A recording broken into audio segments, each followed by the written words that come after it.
There we go. And for those who don't know, we try to record all our meetings and then I post it onto Facebook for others to view at a later time. There's no questions or concerns. I'm going to move on.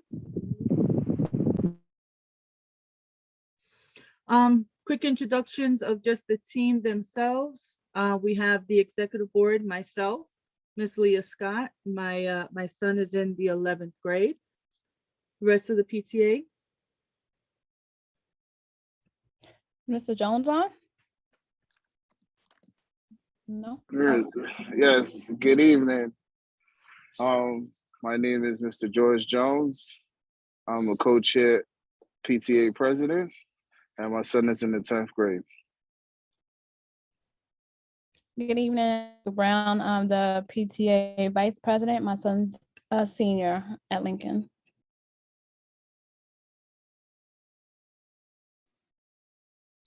Hi, I'm Maggie Sandor. Sorry. Go ahead, Maggie. I'm Maggie Sandor. I'm the recording secretary. My son is in 10th grade. And this is my name is Marie-Helene Attwood, and my daughter is in the 11th grade.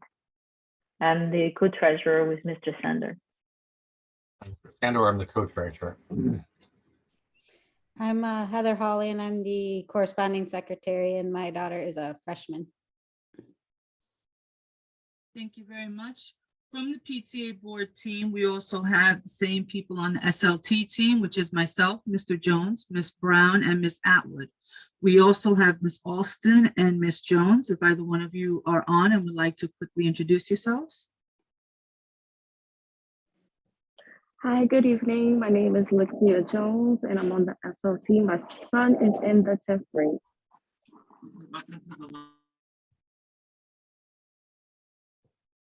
Thank you. And Ms. Jones is also on the Title I team, along with Miss Filbert, if she's on.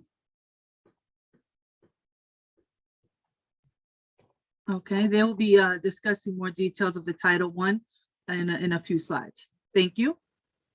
Teachers, staff, does anybody want to introduce themselves? Hi, good afternoon. My name is Leena Jebril. I'm the new parent coordinator at Abraham Lincoln. Welcome. Hi, everyone. My name is Mr. Capizzo. I am a 9th grade algebra teacher, and I'm one of the PTA somebodies at Lincoln. Hi, Carlos Molina, the photography teacher and senior advisor. All right, thank you. Moving on. We have the slide for the new parent coordinator. If you could please take a few moments to introduce yourself and tell us your goals and your duties. Thank you. Good evening, everybody. My name is Leena Jebril. I'd like to officially introduce myself. I'm the new parent coordinator at Abraham Lincoln. You can find me in room 126. My extension is 7465. I'll be looking forward to working with you during your child's high school career. I can definitely relate to most of the parents. I have a high school student myself, so it'll be easier to also see the parents' point of view on, certain school situations. Some of the goals I have for my position are to engage more parents in their children's education, to get more parents on Opera active. I've noticed a lot of parents are not as active on Opera and Pupil Path. I'd like to get more parents to join the PTA meetings and the SLT meetings. I'd also like to create more activities and events in the future for Abraham Lincoln High School. Some of my duties as a parent coordinator are to help guide parents through their child's high school career, to help parents understand school regulations and their right, to engage parents in their child's education, to provide information for parents that will help them with their child succeed, to help parents with face-to-face requests, to help coordinate events, to assist outreach for activities and access for parents' needs, to obtain SLT and PTA meeting schedule and send them through Opera and phone blasts to the other parents. And these are some of my goals and duties for Abraham Lincoln High School. Is there any questions?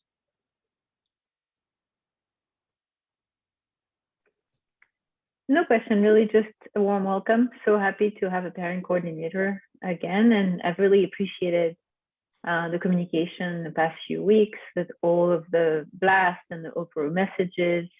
I've noticed, I had noticed your absence and I've noticed your presence, and it's been very nice having you so far. Thank you. Thank you. Likewise. Thank you. It's my honor. Thank you very much. If we don't have any questions, please put them in the chat. If for some reason Mr. Jebril isn't able to stay on, then we'll make sure to collect that information and pass it on to her first thing. All right, if nothing, no questions, no concerns, we're gonna move on. Thank you, Mr. Jebril, and welcome.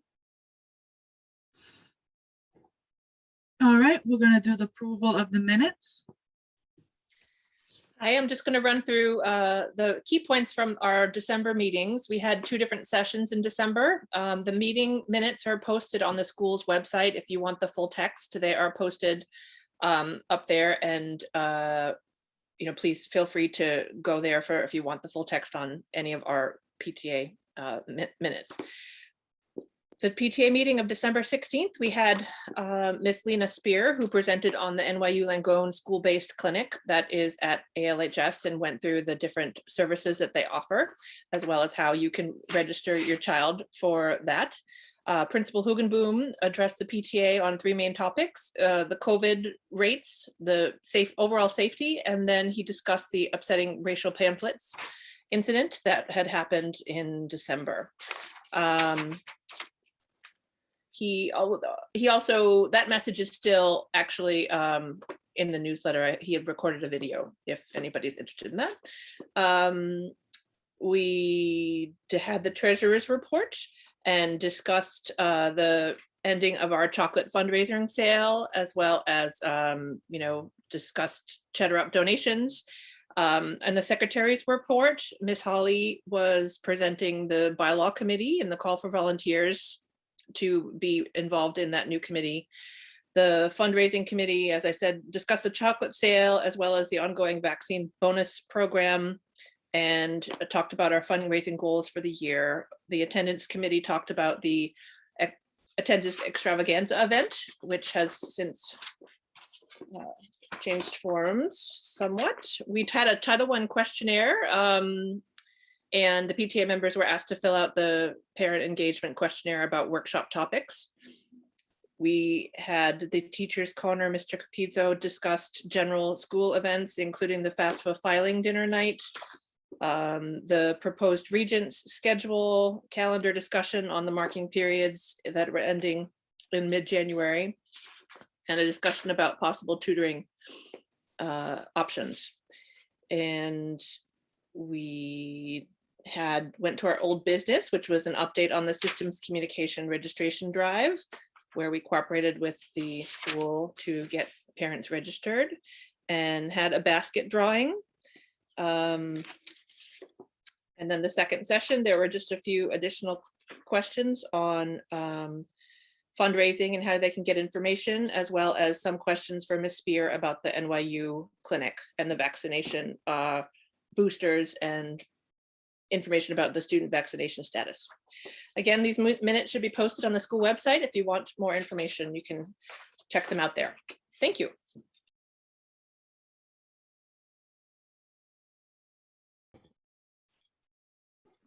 Thank you so much. I would like to, oh gosh, does anybody object to these minutes? I can motion to accept the minutes if I get a second. I second the minutes. Thank you, Ms. Brown. And I believe Mr. Jones also chimed in. Excellent. If there's no questions or concerns, we're going to move on. At present time, unfortunately, Mr. Hugenboom is not on at the moment. Hopefully he will pop in later on in the meeting. Apologize. I know that there's been we've been very busy these past 2 weeks. So moving on. Mr. O'Connor, we're gonna I don't believe he's on yet. I do know that he will be coming on shortly. Ms. Brown, I believe, was there a practice this afternoon? No? Okay. He did state he would be coming on shortly, so we're gonna probably have to go back to him. Moving on. Keep going. Treasury report, please. Sounds good. So our December monthly treasurer's report shows only interest income. We'll talk a little bit about the fundraisers from the chocolate sale, but for the month of December, there's been no material change, no expenses, and just a small amount of revenue.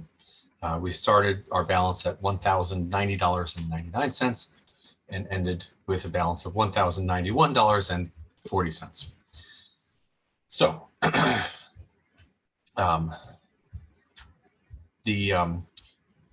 let's see, should I hold off the fundraising until later? Or I can talk about the, sorry. The other thing also too, to discuss, I have a copy of the mid-year financial report. The mid-year financial report, as those of you who know, is a requirement of the Chancellor's regulation for PTAs, and the mid-year financial report is required to be disseminated to the membership as well as provided to the school. I'm going to share my screen for a second and provide this one.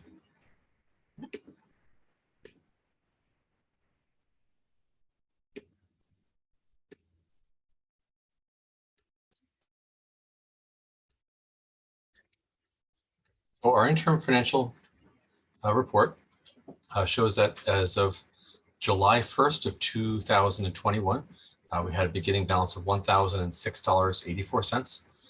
We received over the course of the first 6 months membership dues and contributions in the amount of $575, as well as interest income from our bank for $1.17. This is for a total income for the period of $576.17. At that point, on the next page, we look at the expenses. We have two major categories of expenses. Both of them were reimbursements from the events we had held in the past year. We had graduation student awards in the reimbursements in the amount of $431.60, as well as $75 in reimbursements for our June orientation event for new parents. Both these events, again, took place in school year 21. Our total expenses, though, for the period of July, again, the reimbursements happened in July, so these are both recorded in the July financial period, $506.60. So our fund balance as of January 15th, 2022, again, shows total income of $1,598.01, which is our starting balance plus income for the period, minus total expenses of $506.60. So our fund balance at the end of January, or January 15th, $1,091.40. So we're open to questions, comments, suggestions, feedback, any discussion on the mid-year financial report. Floor is open. But again, this interim financial report, the requirement is to disseminate and discuss this to all the PTA members in January of this year. Mr. Sandor? Yes. Do you know how much we're going to get from the chocolate sale? Yes. I believe we got an amount. I know it's not here and we haven't accounted We have for the it, check. Oh, you do? Okay, wonderful. If we don't have the check, then we don't know the exact amount. Yeah. Okay. So I would hold off on that. Yeah. And so, yeah, we do expect some funds from the chocolate sale, again, because as to your point, the funds have not yet been received, so they're not in this report as well. So. I have a Questions? question. Yeah. Yeah.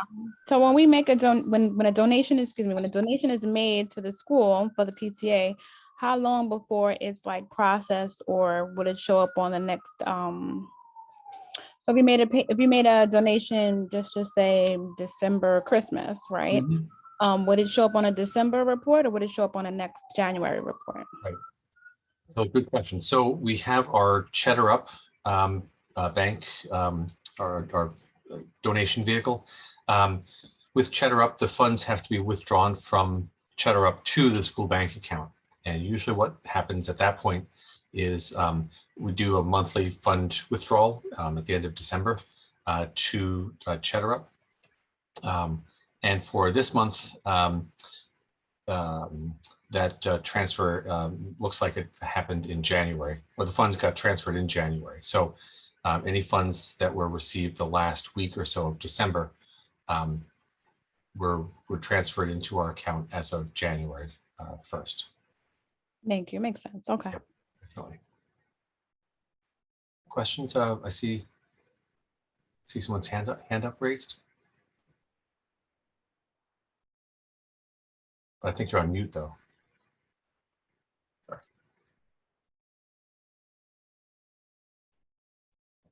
I believe that was Tiffany.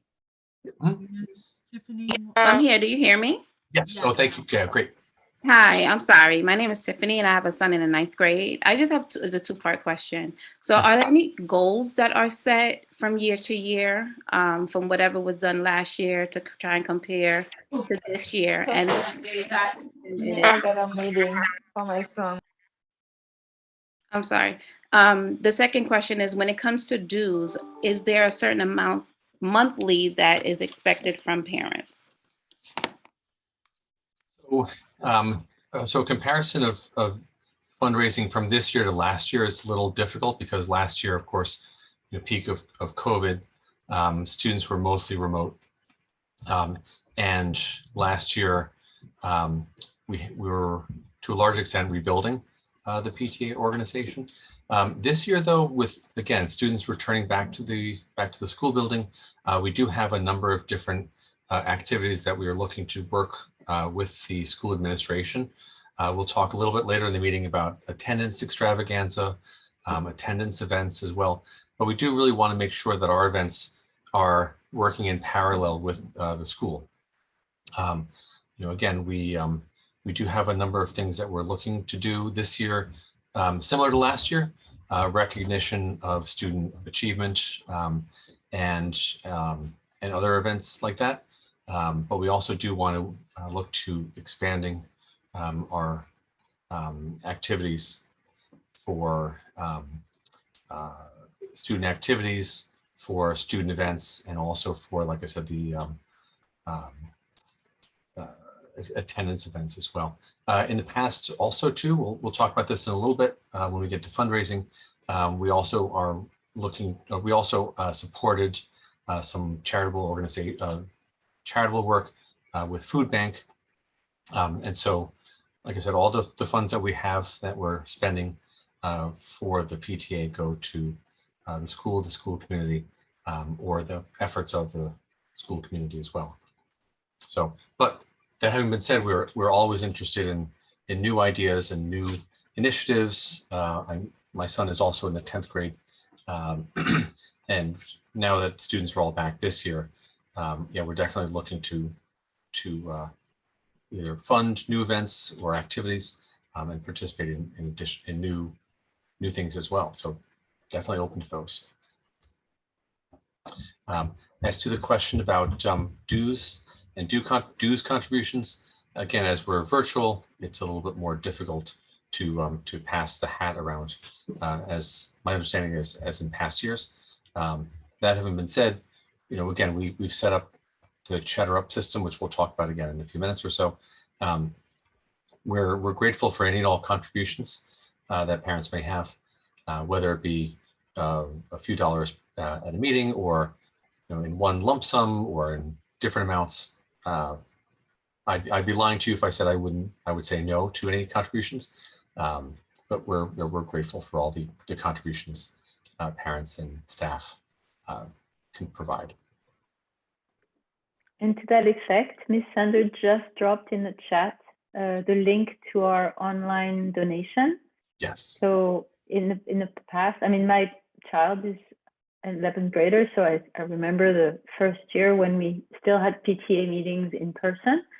The expectation was for parents to give $5 per meeting or $50 to buy out the whole year, meaning like 10 meetings, $5 per meeting, and you give $50 and then you don't have to bring $5 anymore. And we have kept the same thing. So if you can contribute $5 to the PTA using the link in the chat, it's very easy to do. If you would like to, buy out all 10 meetings and give $50, that's very welcome. If you want to give more, we'll be very happy to take it. As Mr. Sandor mentioned, basically all the money that we collect goes back to the staff, the students, and the school. So just as an example, for example, we just contributed $250 for food donation in December. We have awards that we give in early June to achieving students in all grades. Last year we gave $25 per student.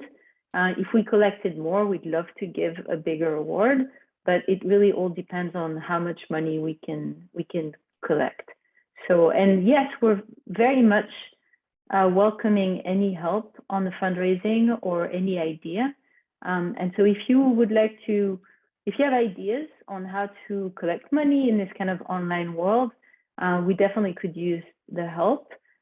So, put your name in the chat and we can contact you. You can join a committee. We have a fundraising committee, and it would be, all help is welcome. But if it's just $5 for right now, the link is in the chat. Thank you. I think there's a slide or two on the fundraising committee in a few more slides after this.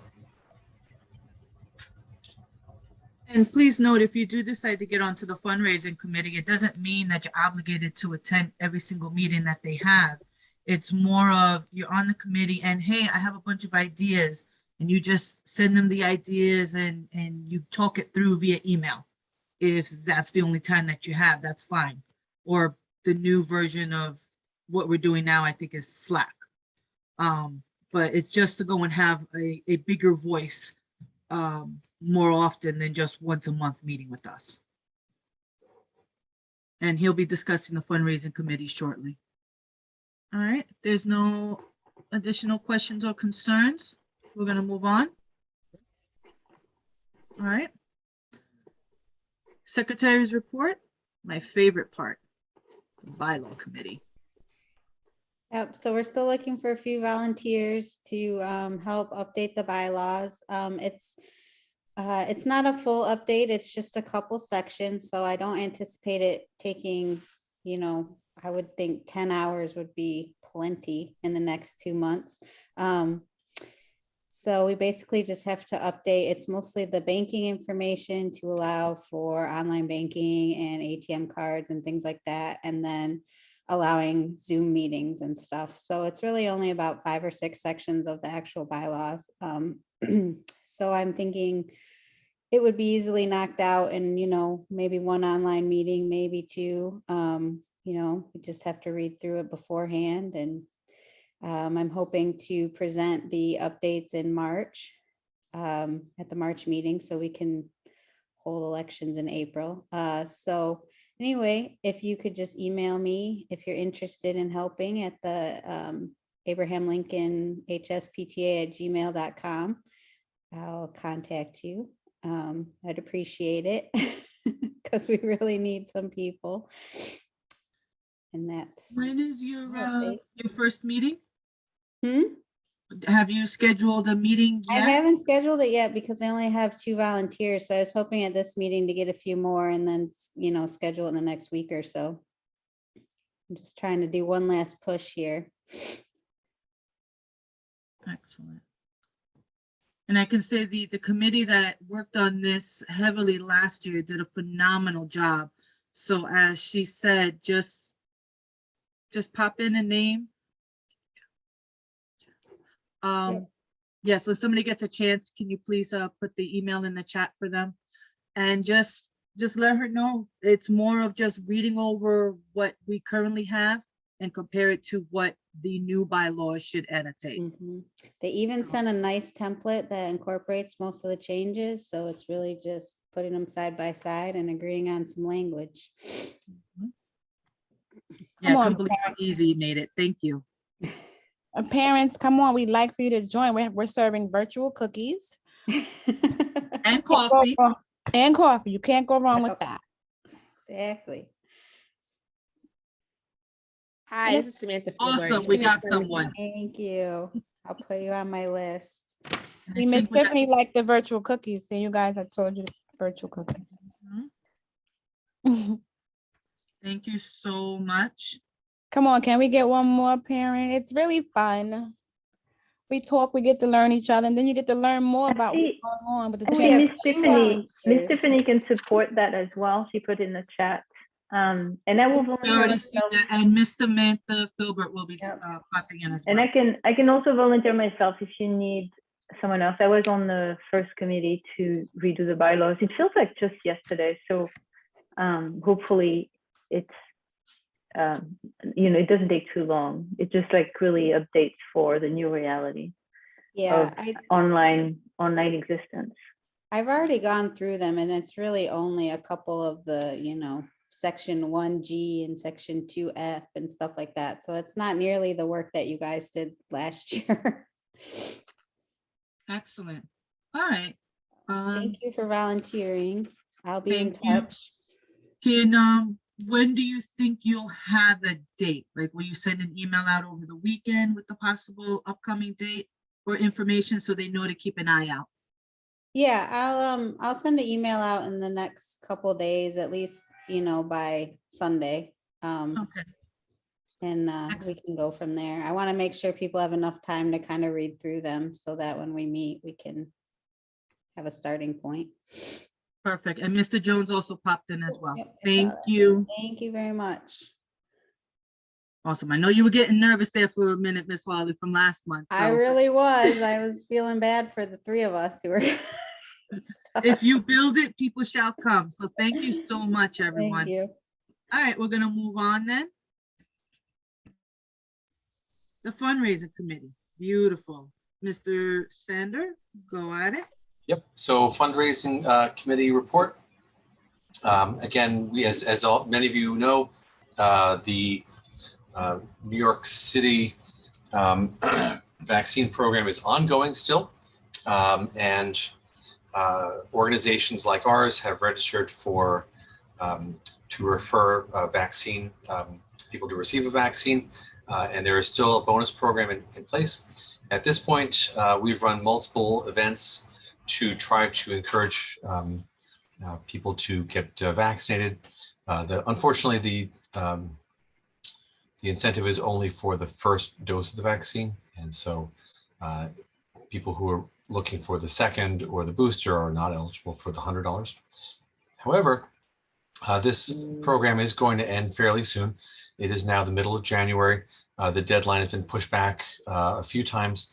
Originally, it was supposed to end in December of last year, and now it's January of this year. So I cannot give you, unfortunately, a dollar figure just yet until we hear from the city itself with a final head count of how many first-time vaccinations we received. Organizations that have had a larger number of donations, we understand have already received some contributions, but everyone who has sponsored at least or even one vaccination will receive some funds, $100 per individual they receive. So we are still very hopeful that we'll receive some contributions and some bonuses from the city, hopefully very soon. Questions about the vaccine and the this policy? I do have a question. Hmm. Did they extend it again, or will it end this month? It's supposed to end in January is the latest we've heard. I say that now, of course, but in past, the city has extended the deadline at the last minute. And so at our last 2 meetings, we said, oh, this will be the last one. And then, of course, the city changed the program as well and extended it. So again, so we anticipate that this will be the last month of the program. And we would anticipate when the program ends, all the organizations, including ours that have referred individuals, will receive $100 per referral. But again, at this point, it looks like end of January at the earliest is when we'd receive any donation, any referral bonuses. But we have not. If I remember the paperwork correctly, it ends if it ends the end of January. Yes. Then it'll take 2 to 4 weeks before we get acknowledgement of how much goes into the account. So if we don't know by our next meeting in February, then we'll definitely know by March. Absolutely. Okay. Yeah. No question. Hence, of course, if it ends the end of this one. Yeah, the caveat here is that if the city keeps, getting people to get first-time vaccinations or repeat vaccinations, they may continue the program even further. Again, we're not informed of that policy. It's just communicated to everyone at the same time. So we'll find out. Okay. Excellent, thank you. And again, if anybody wants to be part of the fundraising committee, yes, let us know either in the chat or of course email us, and then Mr. Sandor and Ms. Attwood would follow up with you. Okay. All right, if there's no further questions. And as stated in the chat, someone was having problems and it's trying to input ALHS. And it seems that if you try to look for Lincoln as the organization, that may work better. Yes. Yes, we talked to the coordinator and they entered our PTA under Lincoln. So if you do LINCOLN, it will immediately populate with our PTA organization. Any other question? I see that Mr. O'Connor just arrived. Okay, excellent.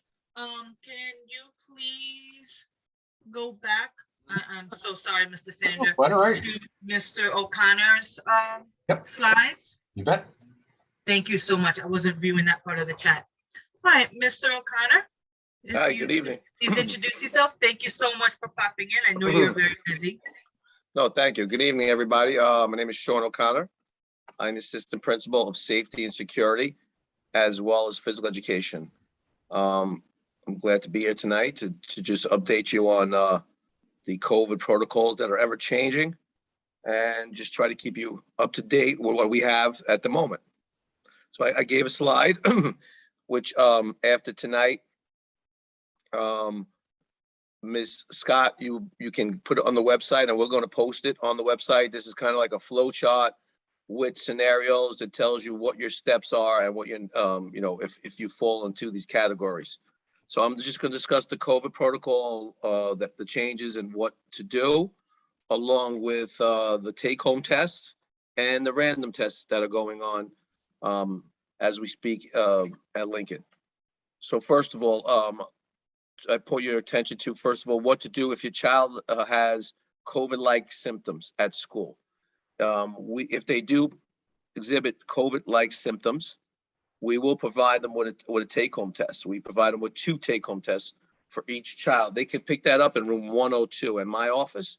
They will be provided with literature on how to do it and inside each box, along with a letter, step-by-step, exactly what we're putting up on here.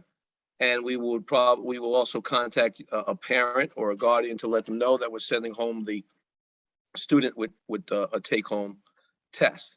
So if your child immediately takes the test, it should take it 24 hours when they come home.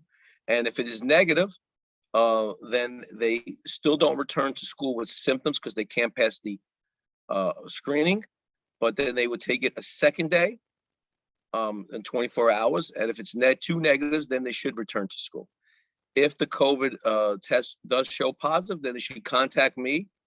My email is on this slide, as you see it, soconnor5@schools.nyc.gov. And your child should be isolating at the time at this moment for 10 days and can return on day 11 with no symptoms. The reason I say at this moment is because the CDC has ever-changing guidelines for staff. At the moment, and adults, it says you can return on day 6 with no symptoms. CDC also recommends that high school kids can return on day 6 with no symptoms, but the New York City Department of Education has not adopted that rule yet. So as of right now, any student who tests positive must isolate for 10 days. And it usually, the way you count the 10 days is first from the onset of your symptoms or the day of the test, whichever comes first. That's how you start your calendar and your clock as far as the 10 days that you should isolate. So that is if your student is in school, your child, and has some COVID-like symptoms. That is a process right there. I don't know if you see my mouse, but I was pointing to the left. The next, what if your child's exposed in school? We will, again, same process. You get two tests. And it's kind of, I don't want to bore you and go through all the steps, but it's very similar. Again, I'll put this up. Mrs. Scott, you're welcome to it. I'll email it to you so you can put it on the website. We're going to have it on Lincoln's website as of tomorrow. What if your child is exposed to COVID outside of school? Or if they're exposed inside school and they're considered a close contact? If they have no symptoms, they do not need to quarantine. They should take a test. We will provide them with tests, 2 tests again. And on guidelines with the test, if you were exposed with no symptoms, you should take it on day 1. And if it's negative, you report back to school, and then take it on day 5 again. And if it's negative, you're good as well. If, let's just say, on day 2, 3, 4, 5, you start exhibiting some symptoms, then you should take the test immediately. So if a student is exposed inside the school or outside of school, they can come to my office also, and we'll provide them with 2 take-home tests to take home and use them. They are allowed to be in school if they were just exposed. Symptoms, they have to have 2 negatives to return. And that's kind of a short version of what the flow chart that I put up. And the other thing I just wanted to mention on is the random testing is still going on. They come once a week. They will do 20% of the consented students. 20% of consented students is what we're doing at this moment. Well, there was a problem this week. They came twice. They came on Tuesday, and there was the system crashed on them after they did 55 students, and they came back today to finish the amount that they needed to do. So this week they came twice, and there was, like I said, an issue where it crashed not only for Lincoln High School, the internet, but it went down around the city and other states as well. So there was a little slow go with it. We had students sitting, waiting, and then we sent them back to class, and it just never went back up. That was on Tuesday. So they came back today and finished out to get the amount of students that we can get. Now, if your student if any parent still wants to register their child for a testing, it's still available at any time. You can do it on your New York City Schools account online. Okay. I don't know if there's any questions at this time. Actually, there are 2 of them in the chat. One has to do is Abraham Lincoln High School tracking vaccinated children. And actually there's 3. Okay, so start with that one. So any student who is vaccinated can upload in the New York City's a student's account. They can upload their vaccination cards, and then we have a portal where we know students who are vaccinated and unvaccinated. The principal has access to it. He's the only one. Do they need to show proof of negative results? I'm assuming they mean to come back to school, Ms. Meadows? Yeah, so if your child is, if you contacted us and your child was positive, they do not need to show a proof of a negative test. They just have to quarantine for 10 days and be symptom-free. Another one is there an update on the incident that took place in the school in December. Are you referring to the flyers that were sprawled out? Yeah, the leaflets probably. That's the I question. believe Yeah. that was in December, right? The leaflets? I believe that's what she's referring to. Yeah, sure. We have been in contact with the hate crime unit, detective unit. We've provided them with all the school video footage and other information that has arrived. They are still investigating it and trying to find the person who did leave those leaflets, but we cooperated fully. We gave them every video angle that we had. And they did put out a flyer of what the person who did leave those leaflets looked like. And on the 6-0 precinct, it was put out, and they're still looking. I see somebody want to know what happened. Maybe I should go back again. Some people don't know what happened in December. I see the question came up. So what happened in December was one morning when we walked into school, by the main entrance, somebody spread leaflets of hate leaflets about our students, and a teacher found them. We immediately called the police, and the police came. Luckily we were able to get them all by the main. No student did see it because the students don't use that entrance. So we notified the police immediately. They categorized it as a hate crime because of the racist comments that were in there about students in our building and staff. And we were able to see the person who did it on the school footage, the video footage. So we provided it to the police. They in the hate crime unit, and they are still looking for the person. They have a nice shot of it. It's been publicized in a flyer, and we then also after that did do some special auditorium things with social workers who came in to talk to the kids, and then we did lessons in every class in regards to this for 2 days throughout the whole building. And it was very good because we also had a school, some ideas of what came out of that. That's off the COVID side. That is the safety, the security side as well. Which is just as important. Yes. One question came up, and I think that might be a one-on-one, but I'm sure others may be having similar issues.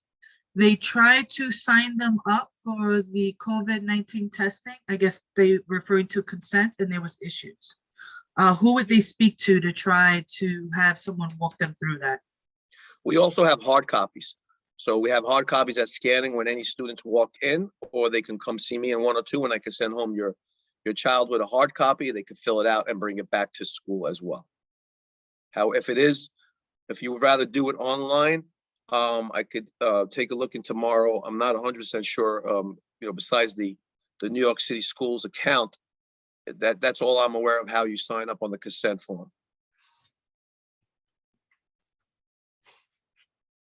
Okay, all right, yeah, I gave it to Kyan, yes. I'll give it to him tomorrow.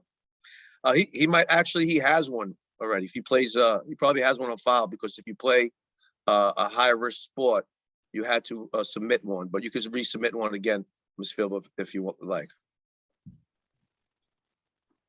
You're welcome.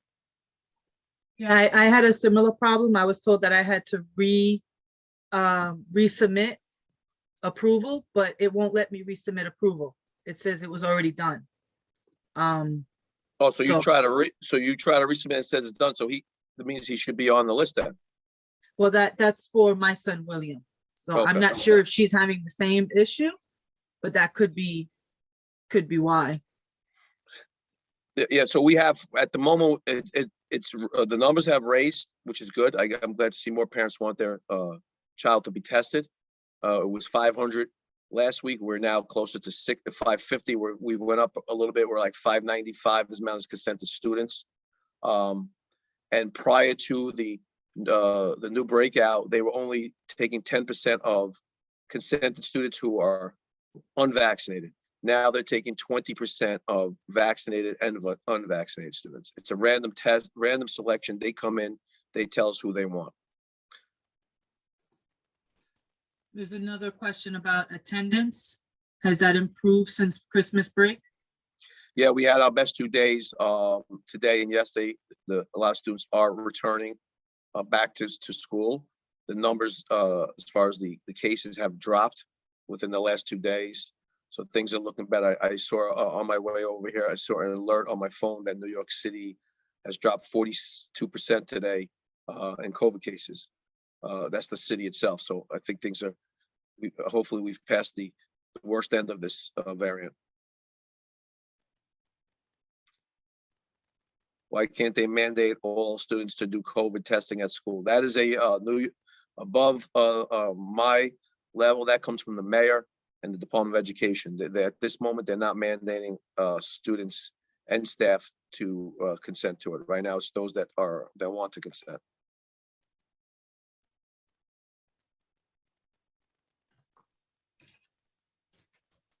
Okay. I don't see any other questions coming up, so I think we're good. If there are any other questions, Mr. O'Connor will definitely collect them and forward them to you. But I'll take a hit one more time. Does anybody have any questions? Because Mr. O'Connor will be dropping off in a few minutes. Okay, nothing heard. Thank you so much for your time. I greatly appreciate it. You're welcome, guys. This and the remote issues of learning that people are inquiring are the two hot topics. So thank you for coming in for this part. I'm glad I could get off on that before you do that then. But you, right, well, yes, you go ahead. You can use this chart right here. Like I said, you could put it on your website and all that. So we're going to put it on the Lincoln website tomorrow. I wanted to put it out here tonight first, and then tomorrow it'll be up for everybody as well. Perfect. Thank you so much. We'll definitely post it on Facebook. Good night, everybody. Good night.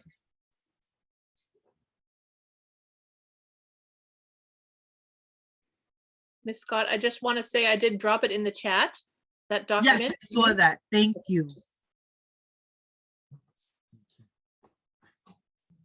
Thank you so much. And we'll work on getting that posted for this evening. Moving on, we still got about another, I think, 20 minutes. So I'll try to push through this quickly. Okay, moving on to the next slide. The attendance committee, if anybody wants to talk about that. I know there was a bit of a change. Yep. So Mr. Jones and I are the PTA representatives on the attendance committee, and we are supporting the school and the school community to increase attendance generally. And so we have, I believe it's been communicated that the student attendance extravaganza that has happened in the past is going to be changed. Instead of one larger event, there's going to be weekly events. Again, we are working closely with Mr. Robinson as well on how we can support that. We do have a few $100s allocated already to support the events, giveaway bands, wristbands, lots of other things as well. But the administration felt that during COVID, and especially during this time as well, to have a large event in the auditorium with lots of students was probably not advisable. So that is the update from the attendance committee. Details on when the giveaways are going to start happening. You know, we understand it's going to be February, March, April, but again, details to follow. Any questions about that? Yeah. All right, moving on. Title I. I'm sorry, there's a hand raised, Ms. Scott, you missed it. Oh, I'm sorry. Yes. Hi, I have a question about the budget of the attendance. Yes. So if they're going to be gift cards, if your total is $200, what are the amount of the gift cards with the amount of kids that are in the school? Again, so we're working with the school to figure out if they want to do a smaller number of higher value cards, a larger number of smaller value cards. Again, you know, the school had thought about doing one, you know, larger event, but now with a number of smaller events planned, you know, again, we're working with the school to figure out what they think is what we can agree on. If you have, again, thoughts, concerns, questions, you want to participate, absolutely, we'd love to hear you know, what things might motivate students. We all have high school students or in our house, but what motivates students to do something is often a mystery. So, again, it's we have a lot of different kind of ideas, but at this point, though, we have a budget set, and if it turns out the school would want to go back to the PTA and request additional funds, that's certainly an option. But for right now, I don't have a dollar figure on how much they're looking for. They've kicked around a few different ideas based on how. May I say something? May I say something? We're not sponsoring all the giveaways. Correct. We're only donating a small amount per month, which would total at this point at 200. I think what may have asked the question is because it says that we're sponsoring the giveaway items. We're not sponsoring all of them, just donating a small amount of funds in support of this, what was known as the extravaganza. And we're hoping, depending on what additional funds we get from the 2 fundraising events, we're hoping that we'll be able to provide a little bit more of a buffer for this. But that is, the answers to that would be forthcoming. So right now, we estimated no more than 200 for this event at this time.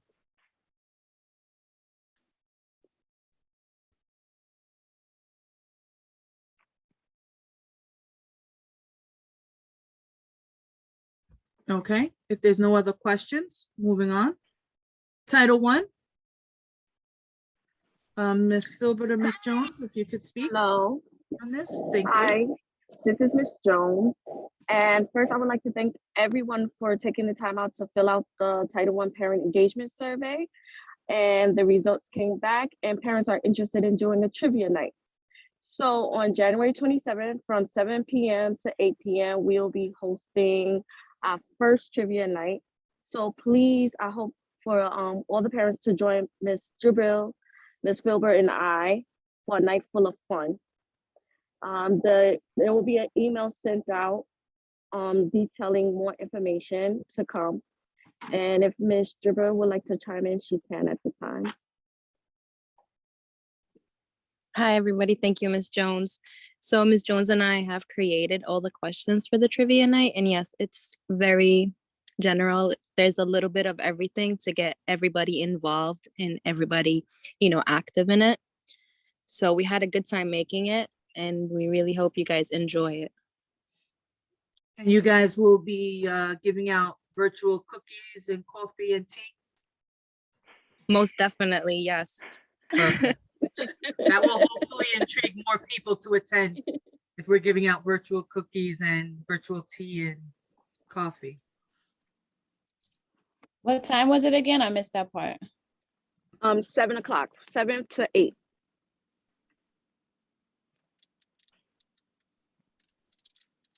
So I hope y'all all can come and join us and have some fun.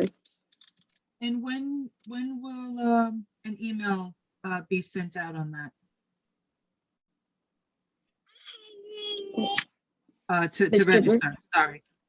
An email should be sent out on Monday. I'm still waiting on Mr. Robinson just to go through the questions and approve them. So hopefully by Monday, I'll have that all set up. Awesome. Just so people can try to set up ahead of time to be available that evening. We put the information in the newsletter on the 11th. And yep, I just saw it. Nope, I just found it. Thank you. So with that, with trivia night being the top one, do you have like at least the first 3, just so we can hear? It sounds like that's a question in the chat as well.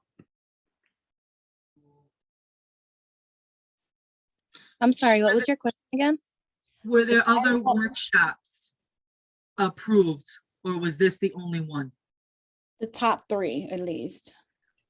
Yeah, I spoke to Mr. Robinson about that. He said we will continue with them, especially that it was a very close call between trivia, and the thing behind it was only one person. It was just shy of a one vote. So he said, we'll follow through. It'll be on February's SLT meeting. I mean, the trivia night meeting. I don't know what they're called, those meetings, but yeah, it'll be in February. I don't know if that answered your questions, did it? Not Okay. quite. Not Okay, quite. so I was new to this. So I saw the survey and the second place had only lost by one vote. Which was? I think it was about money. I'm sorry, I don't have it on me right now. I can check it right now. So I spoke to Mr. Robinson, since it was only one vote off. So he said, yeah, we can continue with it and it will be in February, but we will set a date at a later time. Ms. Meadows, does that answer your question, kind of? Yeah, kind of. And it Because I wasn't that wasn't they were able. approved, Ms. Meadows. It was that they were voted on. So if nobody really voted, then only those two populated. Okay. Because I didn't attend the December meeting, so I didn't know if it was when it was sent out, because I don't recall seeing it. So we may want to maybe resend out that link to everybody, if that's possible, if you guys are going to reopen that. I think we can reopen the link so we can have more parents submit the do the survey. That should be possible.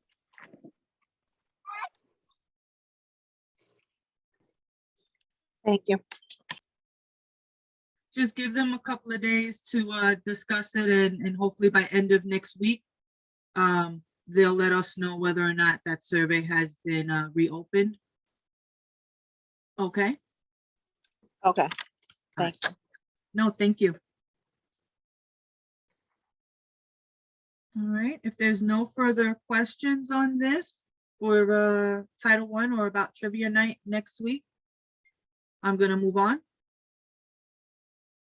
Teachers Corner, Mr. Molina and Mr. Capizzo, thank you so much for being patient on this. Let's start with seniors. The senior details first, please, because I think that is really important, especially since you just got that information. Okay, can you hear me? Yes. Okay, perfect. So just three things I wanted to touch on. Students can pay senior dues. It's currently at 180. I'm going to paste into the chat what senior dues includes and how much it costs really quick.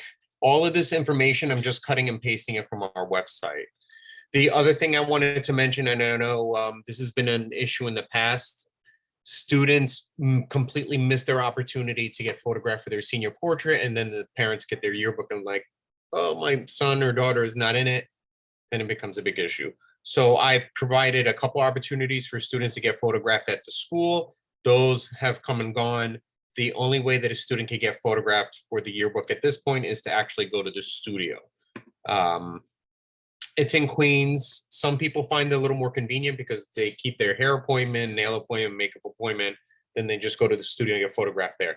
They have to get photographed by January. So I've been like promoting this on Teams. If they don't get photographed by the end of January, I can ensure that the portrait will be included in senior portraits, which I'm trying to avoid at all costs. Some kids just don't want to get photographed. And then finally, these three dates are very important that are upcoming. More details to follow. The first being prom. We will be having a prom unless the guidance from the city changes for any reason. But our date would be June 8th, and that's at Diker Heights Golf Course. It's actually not too far from the school. It's a very nice venue. I think the kids will enjoy it. I went to visit the venue yesterday, and I'm excited to actually have an event this year. The senior trip is Senior Night at Great Adventure. That's included in senior dues, which is a first. It's really nice because that trip in itself is a pretty penny. And students that pay senior dues will have access to that and don't have to pay anything extra. It's first come, first serve. I can only bring X number of students. So once you sign up, you're good to go for the trip. And then finally, graduation details. Same venue, Ford Amphitheater in Coney Island. It's June 24th at 9 a.m. There's only going to be one graduation event. Last year was split up into two because we couldn't have X number of people in the venue at the same time. So we had to break it up into two. I don't know if it's going to be live streamed this year. I would like to offer that opportunity this year as well. Some people are out of town, can't make it to graduation. They watch it online live. So that's my 2 cents. Any questions about any of this? Is there a limit, a forecast of how many tickets senior families will be able to get? 2, 3, 4? I'm thinking we start on the low end because now we're inviting more people. So I'm sure, I know a lot of people concerned about having extra tickets for guests. Usually in the end, that all works out. So we'll do one wave of, all right, you get your first set of tickets, and if people need additional, then it's like first come, first served basis. We'll provide additional tickets towards the end. Now for a 2-part question with the prom. Yes. One is, it says limited space. Do you forecast that you may have a lot more seniors wanting to go than you have capability of allowing them? Or that's never really been a problem before? The venue fits up until like 300 something people. I honestly don't think that we'll fill up the venue like that. I think in the past, when we've had like a nice, interested, engaged senior class, we've had tops maybe 175. I don't see us turning people away, to be honest with you, because we could just keep bringing up the numbers. We have until like 3 weeks before the actual event to finalize the count. So we can, add more chaperones if needed, because honestly, they need to be supervised. So there's a formula, I forget what it is off the top of my head. If we have X number of students, we should have X number of chaperones. So 2 to 3 weeks prior to the event, we'll have a pretty solid number of who's attending. And then like I said, I don't expect 300 people to attend our prom. Now, But if that's the case, we actually could do that. okay. Now, is this going to be restricted to just Abraham Lincoln High School seniors? Or can they bring dates that are not associated with the school, or maybe of a lower grade? Or that hasn't been yet? Our prom is usually geared towards seniors. This is a good question about inviting people from other schools. Like, let's say a Lincoln student is, wants someone from another school to attend. That we're still trying to figure out because of the whole vaccination thing and being responsible for somebody from another school. That poses its own issues. So I'd have to have that conversation a little more with Miss Ebed and Mr. O'Connor, see what they're comfortable doing. Because some of them may have dates that they want to bring the date. So that's where that question is mainly come from, whether or not they can bring dates that are not associated with the school. Right. With that grade level. And you do not have a location yet, or has that location been locked in? No, Diker Beach Golf Course. I actually went to visit the venue. It's not too far from Bay Ridge. Right outside the base gates. I attended a 280 person wedding there. It is big. Trust me. Mm-hmm. Yeah. The location, we used to go to the Vanderbilt in Staten Island. I just found that really inconvenient because students would have to take whatever transportation over to Staten Island, and a lot of them go to after parties, and a lot of those after parties are located in either Brooklyn or Manhattan. So what's the point of putting them in Staten Island when, it's going to be harder for them to get home? So we decided, we've had other events there, like the golf outing, which was a fundraiser that Miss Ebed used to run. I've been to several events at this place. It's the food is good. The size for us is great, and they're willing to work with us. So that's why we decided on that venue.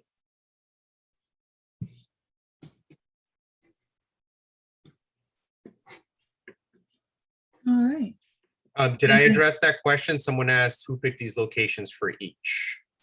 Are we referring to the senior trip? Well, it was all trips, but I'm assuming that just listening to what you said, it seems like teacher staff, the school picked the Diker Beach Golf Course, probably as well as the Ford Amphitheater.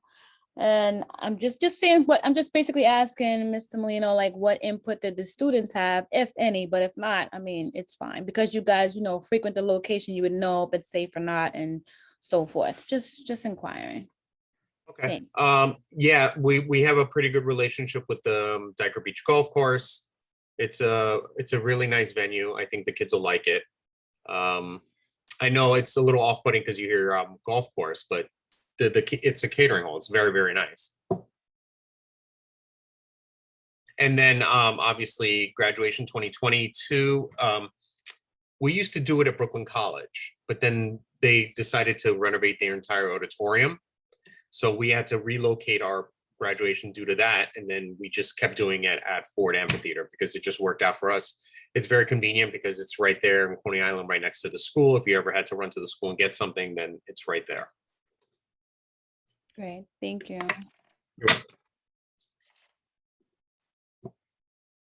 I'm sorry if I took up too much time. No, that's why I wanted you to go and come up first, because I know that was really important and quite a few people have asked. Most of your parents that aren't on at the moment, but they are on Facebook and have asked several times. If you can post that link on your Facebook. Everything that I just talked about is listed on our website.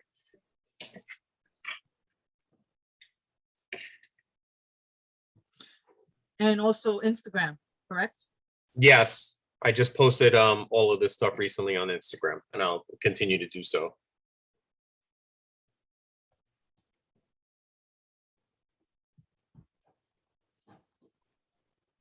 Can I ask a question real quick? Yeah, go ahead. About the photography. Okay. Go ahead. Oh, it's basically the same question that I. It's the same question that I have brought up every meeting, asking about the photography program, and as a fundraiser, I'm not sure if you was ever, if the question was ever brought up to you, but It was not brought up. But please, Ms. Meadows, can you elaborate on that? That was my fault. I did not follow up with Mr. Molina on that. Okay, I'm sorry. So my question was, when did you have a photography program and the school is looking for fundraisers and or PTA is looking for fundraisers, why not utilize the students and let this be like a project for them? They could take pictures of the students. I know myself, I'm willing to pay for school pictures. I haven't seen a picture of my son since 8th grade, for school pictures. And I find it like strange that the school does not list other students, have other students in the yearbook except for the seniors. And I'm sure that I'm not the only parent that will be willing to pay for school pictures. This will be a project. The students will get, what's the word? Practice. They will get practice on how to take pictures. You don't have to charge a lot. You can charge maybe $20 or whatever for 5 pictures or whatever poses you want, how many poses. And this, money that the school can get, plus the children are getting practice. They can still social distance. The great thing about photography and the cameras, you can zoom. You don't have to be close to the person. You can zoom up and still take good pictures. Funny that you say that. I've been doing this all along for free. We haven't really monetized that. So like if a kid comes into my class and says, hey, I need headshots for this or that, I'm like, okay, there's a student, go work with them. I've actually donated personally my own photo booth services to, we had a basket auction in the school that was part of our fundraisers. I've actually donated my services through that. But yeah, I'd be willing to figure something out. It couldn't be me specifically because I feel like that then you're getting into the conflict of interest. I'm not allowed to make money that way. So that's an issue. That's a legal issue. So if it's students, and I'd have to ask what's permissible, honestly. Like, are we allowed to have the students ask for money, being it's a part of my program? There's a lot of like areas that, I haven't touched on because I was afraid that it was going to, bring negative attention towards me. So, but yeah, if we could figure something out, I'd be willing to, obviously, to let my students, get practice and then somehow help the PTA. Right, even if the Or even got- the student activities. Yeah. Right. right, or either the student could. No, go ahead, Ms. Sorry, Meadows. I was gonna say maybe. I know when I have two children. When they was in a different school, they were in after school. There was a after school program that they ran called entrepreneurship. So it could be something like that the students actually get paid a little stipend for doing it. If it would be a problem, conflict of interest, then maybe the students that's within your photography program could actually get a portion of each sale. Okay. So it's like, everybody's going to want to be in a photography club, or photography program, because this is a way that they can earn money. But I mean, it could also benefit the yearbook club, the students that's doing the photography. Maybe the kids that's in the yearbook club or whatever could actually get a little portion of it. Just like the college kids now are earning money for sports and everything, the high school kids could earn something, a little change or whatever for doing these programs or whatever. I don't know. I was just trying to figure out a way that everybody wins. Right. No, I will definitely bring it up to Ms. Ebed and we'll figure out what we can do. No, these are great ideas. Ms. Jebril, if we could talk about it on our next couple of meetings. So maybe we can approach this at different angles for Mr. Molina and his team. And one of those maybe will populate to benefit the parents as well as the students that are doing the photographies. Yes, definitely. It's a great idea too. Yeah. I also remember Ms. Meadows mentioning, I'm sorry, I cut somebody off. No, you're good. Oh, okay. I also remember Ms. Meadows mentioning this when we spoke last year, but you also mentioned, Ms. Meadows, like having a calendar for the students to make like a calendar of the year, and maybe it could be something towards I don't want to say COVID, but the many adversities the kids have faced so far, and something where they can look back and go, wow, remember back then when we used to wear masks every day? Oh my God, it was horrible, but we got through it. Something like that. Just an idea. I just remember Miss Meadows mentioning that about the calendars. I just wanted to throw that out there to Miss Jebril so she can jot that down to remember too. Yeah. So Yeah, even the definitely follow up. club. And this is why we have Ms. Meadows, who just volunteered herself and has been second nominated to be on the fundraising committee. So thank you, Ms. Meadows. And again, I apologize now that we have Mr. Brill on, who's the parent coordinator. We'll be able to work these a lot quicker. Thank you so much for bringing it back up. No problem. It was my pleasure. All right, moving on, if there's no further questions. Do you want me to say anything, Ms. Scott? Yes, that's what I meant by moving on. I suddenly realized I almost had the slide move. I'm sorry. Don't go Okay. anywhere. Go ahead.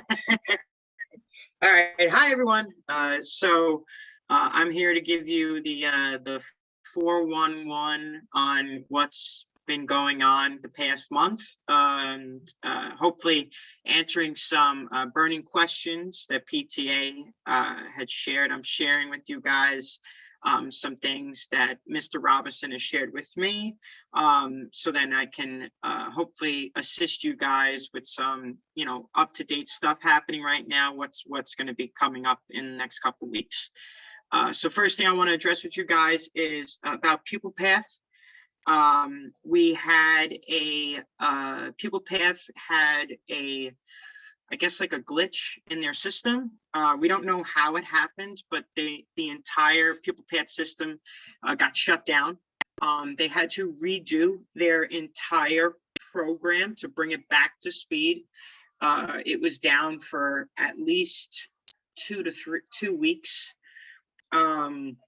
So we adjusted. Before this had happened, we had already set up that there was a grace period in between the third marking period and the end of the semester to allow students to make adjustments to their final grades. So it was a good thing that we created this sort of grace period, because it would have been a real big headache if this had came up. So it was a good thing we had created that. So the time between the end of the third marking period, which was last Thursday, to the end of the semester, which will be next Friday, the 28th. That time is dedicated for students to make up any work or complete enrichment activities to improve their grade.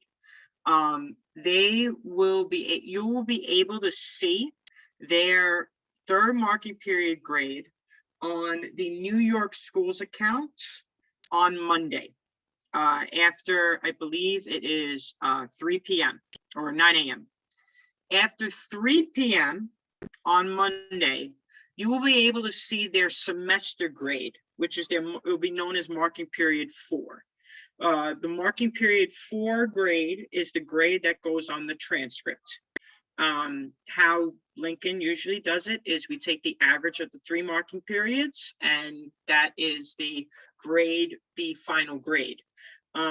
However, that is not going to be the final grade that will show Monday after 3 p.m. because we teachers have time to adjust the final grade. We have until Monday, the 31st, very early in the morning. So pretty much by Friday is the cutoff.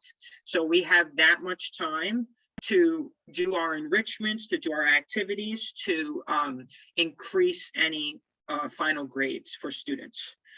So I wanted to give everyone that heads up about grades, first off. Second, yes, just to answer, because I see right here, yes, all grades were backed up. They were all backed up. First marking period and second marking period were all set because they're set on our STARS classroom. And then the third marking period, once Pupil Path came back up, all previous grades were saved. So no grades were lost, to put it, to explain. Second is about the tentative schedule. So some parents were asking and students were asking about the new schedules, because the new semester officially begins on February 2nd. We're off February 1st because of Chinese New Year, and the 31st, all high schools are doing professional development. So on the 31st, programs will be available on Pupil Path, where you can see your updated programs, new classes, all those kind of stuff. MetroCard distribution for the spring semester will be distributed next Thursday and Friday. Okay, that's when new MetroCards will be distributed for that. And then finally, just to update you guys, as you guys know, next week was supposed to be Regents Week, but it's not a Regents Week next week. It is a regular school week. So as of right now, we have no updated guidance on the June Regents being canceled. As it stands right now, the Regents will be scheduled for in-person tests. So that is as of today. I can speak on the algebra side that we will be doing algebra tutoring to get ready for the Regents. The first session for that will be March 5th and will be every consecutive Saturday from that date moving until the day of the Regents in June. Usually other subjects also do this same program as well, where they do every Saturday, they do Saturday tutoring for the Regents. Tentatively, they usually start it a couple weeks prior to April break, or they start after April break. But the math program, because it is a lot of different stuff, we started in March. It's a 12 weeks program. If the students come to all 12 weeks, they get a free TI-84 graphing calculator on us. So that is like the incentive to show up for that. And that is what's going on the algebra perspective. As far as for geometry, algebra 2, usually we do offer the tutoring, but we offer it more towards like May. That's when we usually offer it. We usually typically do it for geometry. Algebra 2, haven't really seen it, but this could be something that can be done if there is enough interest. Also, just to speak on behalf, I take care of the algebra, so I'll be doing that no matter what. And that's how we usually do this. Yeah, so students, so usually what we do for the algebra side, because the algebra program that we run has to we usually keep track of the attendance because it's a specific program. Since we're doing it on a Saturday, we keep track of everyone's attendance for that. So it has to be a sign up in order to be a part of the program, to be able to get the calculator at the end. Students can come in between, you know, like if you wanted to show up 1 week because you felt like it, you can. Okay, I usually see fluctuation into my attendance to begin with. But yes, all that stuff is taken care of that way with the actual program. So I know the algebra one is a little bit more like, I guess, rigorous, but it's built up to get you ready for the test itself. Just so yeah, so the algebra, so I see one of the parents mentioned one of my students taking algebra 1. That's good. So we're going to be sending out the sign-up sheets beginning in February. We'll be able to send out those sheets to the students.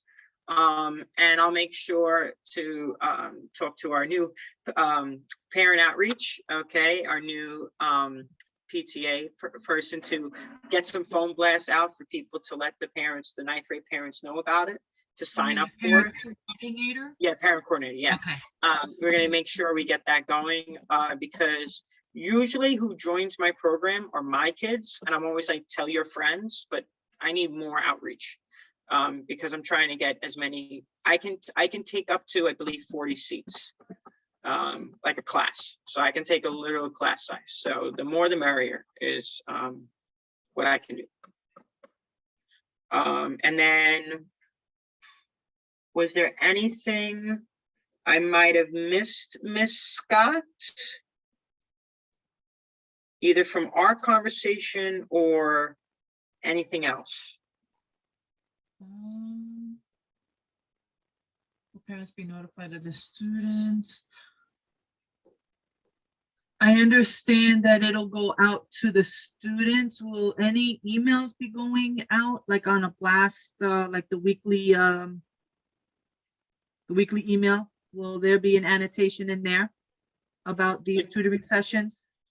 Yeah, I'll make it a point to put it out on the blast, and to also put it up on the school website, just so that you know, there's more outreach for it, because I don't want it to be just like, I don't want to, how we usually run it is we usually just have the algebra teachers only give it out to their kids, but I feel like there needs to be more of a push. So I feel like we could definitely increase the outreach to let everyone who's a 9th grade parent who has an algebra student be notified. You can join this program. Okay. And I believe you may have asked this, but I answered this, but I just want to make sure you're doing both, not you per se, but the program is doing both algebras. And will there be Saturday classes?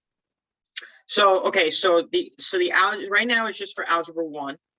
Okay. As far as geometry and algebra 2, that could come up but they won't necessarily start in March. It'll be later in the school year, probably around May, after April break, where there could be. Of course, that's also if we have teachers participate in it. I can't do it because I would just focus on Algebra 1. And then, what was the other thing you had asked?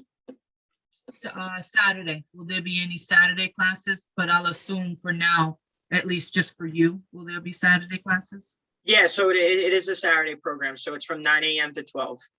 And the students get a Metro card that they use going and coming back.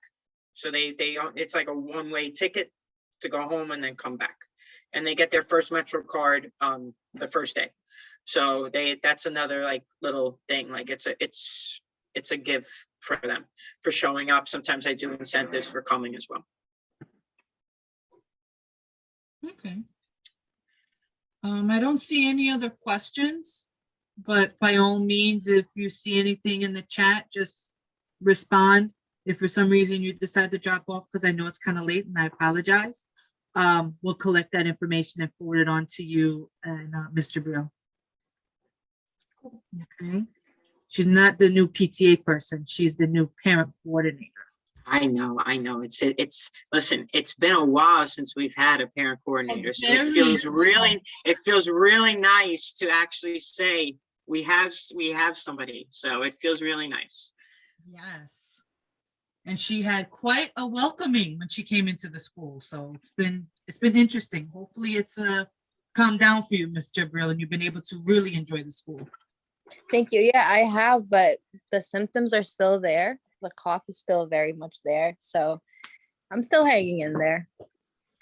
But the school is great. I love it. And the staff is very amazing. That is very true. All right. If nothing else. Oh, wait. There will be a form that will be sent out to. Okay, excellent. All right. If there is no other questions, I'm going to move on so we can try to push through this shortly. Thank you, Mr. Capizzo, as well as Mr. Molina. All right, moving on. I believe the next thing is the nominating committee. Yes. So just real briefly before I believe Miss Hawley pops in, the nominating committee is very important because in May, we are going to be running election for our executive board. And there's quite a few people, everybody on the current executive board will be replaced unless, of course, they're nominated to continue to stay on. But we have a couple of seniors and some people who have been running this for at least 2, maybe 3 years. And they're ready to step down and enjoy senior life with their children. I don't mean age-wise, I mean enjoying the class time with their child. So this nominating committee will assist on bringing in new blood if need be. So I'll have Ms. Hawley go further with this information. I didn't know I was doing the nominating committee. Okay. Oh, my bad. I had my notes wrong then. No, I mean, yeah, I didn't, maybe I missed that memo, but I don't know. Just wasn't, I don't know what to say because I didn't know. I'll talk it more. I have in my notes that this was one of them that you were going to run, but I may have thought it was edited just it the wrong. bylaws. No, it's fine. Sorry. So no. So the nominating committee can't be, if you plan on running for the following year, you can't be on the nominating committee. So these are people who want to go and ensure that we have a fruitful executive board. So with this, we have to go and ensure that the nominating committee is in place. In the past 2 years, 3 years, it's only been one person, and usually they'll send out a feeler to see if anybody wants to pop in. And then during election, we sit there and we beg and plead for people to come on in, as we did in October, November with Ms. Hawley. We don't want to do that again. So we'd really like to go and bring in a team that will canvass, prepare notices, work with the parent coordinator on getting that information out. The great thing that I love about the election, it's a meeting that I don't run. We just prepare the Zoom, and it is then done by our FACE liaison or school-based liaison, who then runs the committee. I'm sorry, that will run the election. It's a quite interesting setup from beginning to end, but we would love to go and have more people on. If anybody, at least 1 or 2 people, would like to know more information about the nominating committee, would like to partake in it, by all means, please either pop your name into the chat, or you can email us if you want time to think about it. All right, moving on.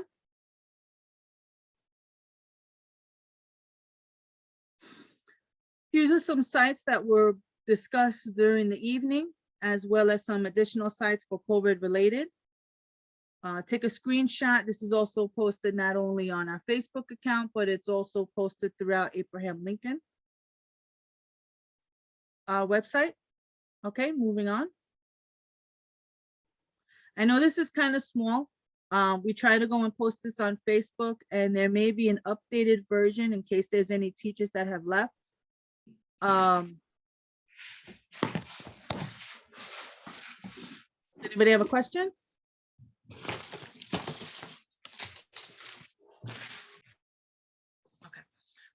This parent engagement form has some quick details on how to contact a teacher, to the best way to reach the school, as well as a breakdown of the assistant principals and most importantly, the guidance counselors. I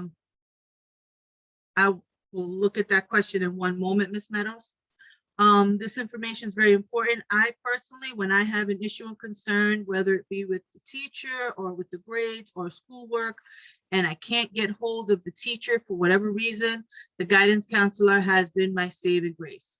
Especially when we didn't have a parent coordinator, I went directly to the guidance counselor. Definitely go to them. And from there, you can go to the parent coordinator. If parent coordinators are not available, the assistant principal. And if that still doesn't work, then go to Mr. Hoogerboom. I would try to work the system before you get with Mr. Hoogerboom. Mr. Hoogerboom will always tell you you can get to him first, but try to work the system first to see if you can get resolution before he steps in, unless it's a real immediate situation that really you feel needs dire need. Okay, moving on. Here is the GOE school calendar 21 for 22. Moving on for a second. And actually, I asked if Mr. Capizzo, if he's still on, if he could talk this calendar through, this slide as well as February, if you're still on. I am still on. Okay, Okay. You can talk this calendar. I greatly appreciate it. Okay, so this is just for January, right? Okay. This one is January. The next slide will be February. So we'll Okay. stick to January just real quick. Sure. So January, just pretty much like I said, this upcoming week is all working for the enrichment activities to change around the final grades for students, okay, which is what is going to be the focus for the entire week. The 27th and 28th is when students should get their new Metro cards for the upcoming semester. The 31st on Pupil Path, students will be able to see their updated programs for the new spring semester. That's how they'll check it. They'll check it right on Pupil Path. And grades will be up on the New York City Schools account for students and for parents. Because right now Pupil Path is having difficulty showing report cards right now. So it's a slow roll. All right, February. So we're back in session on February 2nd. We'll be going from February 2nd to the 18th before we're on winter recess. We're off the week of the 21st, and we are back in person on the 28th. And then we have a nice long 6 to 7 week stretch before spring break. And as far as any sort of like updates with the calendar and stuff, want as soon as we, and when I say we, I'm talking about staff, get the updated calendar for spring. I'm sure you also get the new updated calendar for spring that we could share with parents as well, Ms. Scott. Thank you. I appreciate that. I figure there'd be a bit of a delay with everything that's going on. Yeah. Okay, excellent. So this concludes our meeting. Oh, wait, I'm sorry. There is a question, Mr. Capizzo. PSAT for grades 10 through 12?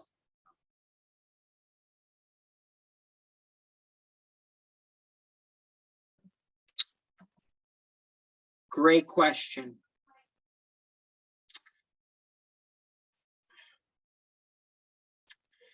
Let me follow up. I need to follow up on that.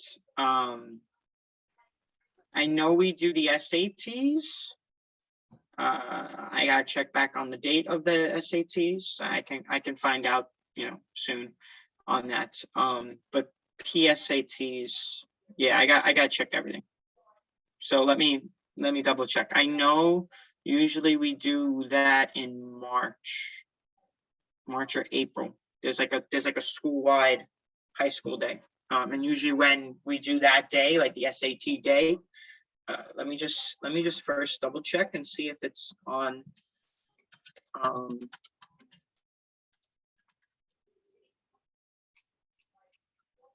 See if there's a specific day. On the calendar here, it looks like it's March 2nd. But I guess we want to make sure, is that actually going to happen? And if so, for what grades? Yeah. Let me double check. Let me find out, because that's easy for me to find out, because easy for me to check in. So let me find out, and I'll get back to you, Ms. Scott, and everyone about that. So as Mr. Hoogaboom would say, answer is forthcoming. Guidance forthcoming. Yes. Yes. Unfortunately, he was not able to make it on this evening. He apologizes, but there's been he's been extremely busy taking care of not just the students, but his staff as well. So he apologizes not for being on, but we'll make sure that he's on in February. There is one more question before we close out. You see that, Mr. Capizzo or Mr. Jebril? So can kids access their program through their student account? You're talking about the New York City Schools account? Yeah, so Yes. Actually yes, they can. They can also see their program on PupilPath. It'll actually be updated on PupilPath for them to see their program. Because my son's PupilPath is still acting up. We tried resetting the password, but it's still giving us a problem. Okay. So if there's still issues, trust me, everyone is going through the issues. We've had some stuff going on. I would say right now, one of the things that when I emailed Ms. Scott, she said I need to let it like mellow over the weekends, and then mesh my brain with it when I'm ready. I feel like that's what PupilPath is going through right now. It's just taking a very slow roll to really be back to the effectiveness it once was. So I'd say for now, just you're not the only parents, and you're not the only students that has had this issue. Trust me, it's even for staff, we've had this issue too. I would say just keep letting the day, let a couple days go by and recheck in, see if you can re-sign in. One of the issues that PupilPath went through was you had to reset your password, and if you didn't have an email account set up when you created PupilPath, then it wasn't so easy to get the password reset sent to you. And then there was an issue where, well, I did have the email sent to me, but they never sent me the password link to me. So there's been a lot of like, yeah, it's Ms. Filbert, I've had that issue myself. I understand 100% what you're saying. Yeah, it literally takes, I've had students who were able to get in like that. They didn't have to reset their password, and I've had other students who had to reset. So I wish I can tell you, the best option, but all I can do is just like let it slowly build. But teachers do have access to the grades. We do have access, and so does the guidance counselor. So if you can reach out to the guidance counselor, maybe get the new code and all that stuff. So that's what it would be. No. This is, yeah, teachers are in touch with our kids. We have to be right now because next week is, it's supposed to be a Regents week, but no, we're in contact with the kids, letting them know what they have to do to fix the grades. Okay. The only downfall with pupil path being down was the only way that we can reach out to parents is we had to go to the guidance counselor. Pupil path gave us the opportunity where we can reach out to get families' phone numbers and reach out. So having that platform back really helps us reach out to families as well. Now, whether or not that student relays the message to the parent is another story.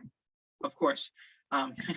Yeah, that's a whole different ballgame with Scott, and I'm not crossing that bridge with you. No, because I'm having that problem now. But right now we're at our questions and concerns spot. Anybody have any issues, concerns, complaints? By all means, now's the time. Okay. I don't have not a complaint, but I just wanted to do a public service announcement. I posted in the chat in the middle. Hold on 1 second, Miss Attwood. I believe Miss Meadows was popping in first, and then yes, I agree with what you were saying. Thank you. I don't have a complaint. I just wanted to know, how do we go about ordering Lincoln sweatshirts or something? If I want to order, will it come directly to me, or do I have to put it under my son's name and he can collect it at school? I believe how they usually do it is that you can order it and they deliver it directly to the students. I've seen that happen before. But student as in student's home or student's school? Student in school. They give it to the student directly in school. So if you put in an order, it will be given to the student directly. I don't believe we mail out any, like, the sweatshirts or hoodies or stuff. We just give it directly to the kid. Can we get confirmation on that? Okay. So this way we're not sending the students around, and if so, exactly where? Oh, both options are available, Mr. Molina said. Both options as in picking up at school and having it sent to the home? Am I understanding that, Mr. Molina? They can be mailed out through the post office, or they can be delivered to the class. Are there any other? Is it a fee? I'm sorry, can you repeat that? Is it additional fee to have it mailed to you? I don't know if that's built into the cost. If you start putting it into your cart and it pops up as only the option to pay for postage, then message me and I'll figure that out. I'll make sure it gets delivered to the class if that's not the case. But I know that when we had breast cancer awareness stuff, they were delivering stuff to the students, so they can order on the website, and then they were having it delivered to the class, to the student directly. Okay. Thank you. Ms. Brown, is this the same thing? Yeah, I was just thinking, I just had to think about it because when we had the last football game, I purchased this, some sweaters at the event. And I was just thinking out loud when I was speaking, like if there's any other events taking place from now until the end of the school, school year, if there was anything like that. Sometimes I was gonna say maybe they would have it at the sporting events if it was, open to people, for people to come. It was just something I remember what I just did to get some sweaters. So I was just sharing that, but not quite sure if it'd be something outdoors. We also have the school store located in the cafeteria. Pretty sure we have Lincoln items for sale there as well. So like a student can purchase their gym uniform, but they might have other items available.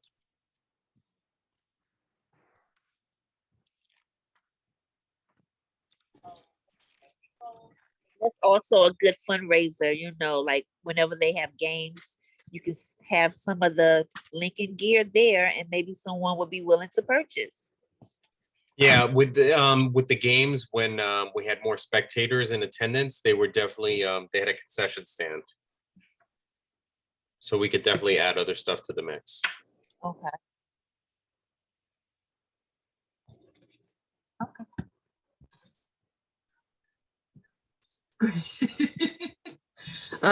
Ms. Meadows, I have somebody saying that they want you to be the chairperson for fundraising. Just letting you know you're getting wrapped into this. Thank you. All right, Ms. Attwood, I apologize. Can you do your PSA? Oh yeah, sure. Are all the questions regarding pupil path, have they been answered? Because I see Miss Holbert is having issues still. I'm not sure that her question has been answered. It was, they have to just wait a few more days. Wait, okay. Exactly. Any questions right. about pupil path? Hold out. I'm sorry. Go ahead. What I've been doing with my students is if their pupil path is not working, is that I have access on the scheduler end. Schedule and pupil path are the same end. The scheduler is the teacher's side of it. I can show them their grades. Like if they're dying to know, let me know. I'll bring you over and I'll show you your grades. So that's if they're still having tech issues with the app not working. But I have some students who have been, complaining about their grade. They've been showing me the app. So maybe some students are not having those tech issues anymore, and they're just slowly rolling it out and making the fixes until everyone gets covered up. Wonderful. Yes, so what I wanted to say as a public service announcement, now that the meeting is almost over, is that you can register to get 4 free COVID tests in the mail. I posted the link in the chat. I'm going to repost it right now. Yes. So if you click on that link, it's a live link. It will take you, you can put your name and address, and it will send you 4 COVID tests, and it's free to every house in the US. So you get 4 per household, but it can be really useful. I've gotten 2 of them at a truck when I went to get tested in person. They gave me like a little kit with 2 tests inside. And when I had like the sniffles and I was like, is it COVID? I just took a test and he was negative, and I took another test 24 hours later and he was negative, and I was like, no, it's just a regular cold. That's fine. So it can be good for peace of mind. Like if somebody has symptoms, you can just make sure, that you're not passing it around. And it's on the chat. That's it.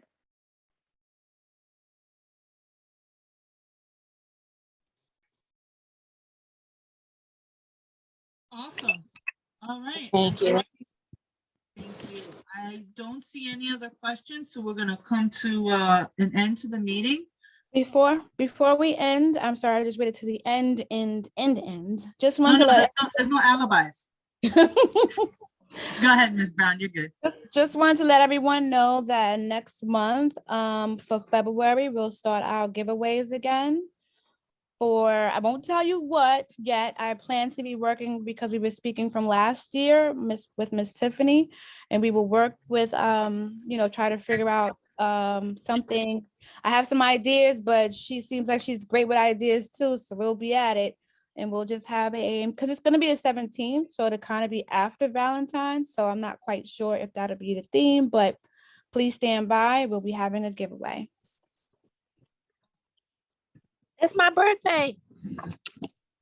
Okay. Oh, happy birthday. My 50th. Oh, bless you. That's beautiful. Yeah. All right, so our next meeting will be February 17th. They'll be sending out a link sometime in February, so be on the lookout. And if you don't have any questions or concerns, I'm gonna ask if we can adjourn this meeting. Do I have a second? A second. Second. Awesome. Thank you, everyone. Have a great evening. Be safe. Thank you. Good night. Good night. Good night.